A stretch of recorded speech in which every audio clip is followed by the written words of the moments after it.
গরমকাল শুরু হতে না হতেই লোডশেডিং শুরু হয়ে গিয়েছে। এখন প্রায় ঘন ঘন লোডশেডিং হচ্ছে।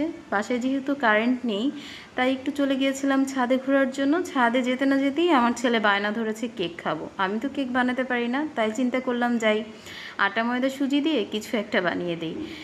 আসসালামু আলাইকুম সবাইকে, কেমন আছেন সবাই? আমি পূর্ণিয়া, ওয়েলকাম করছি আমার নতুন একটি ভিডিওতে। আজকে আমি মাহিরের জন্য একটি প্যানকেক বানাবো। প্যানকেক বানানোর জন্য প্রথমে একটি ডিম নিয়ে নিয়েছি, পরিমাণ মতো আটা দিয়েছি, পরিমাণ মতো গুঁড়া দুধ দিয়েছি এবং স্বাদ মতো চিনি দিয়েছি এবং 1 চিমটি লবণ দিয়েছি। এবার অল্প অল্প করে পানি দিয়ে সবগুলো উপকরণকে মিক্সড করতে হবে। মিক্সড করার সময় খেয়াল রাখতে হবে ব্যাটারটা যেন পানি পানি না হয়, একটা ঘন রাখতে হবে এবং ক্রিমি ক্রিমি যেন একটা ভাব থাকে। আমার ব্যাটারটা প্রায় হয়ে গিয়েছে।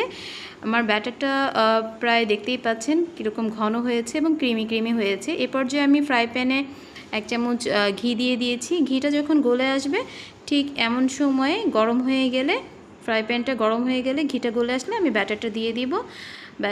দেওয়ার পরে দেখতেই পাচ্ছেন আমার প্যানকেকটা হয়ে গিয়েছে। এটাই ছিল আমার আজকের ভিডিওটি ভালো লাগলে লাইক করবেন, কমেন্ট করবেন, ফলো দিবেন, পাশে থাকবেন। আসসালামু আলাইকুম।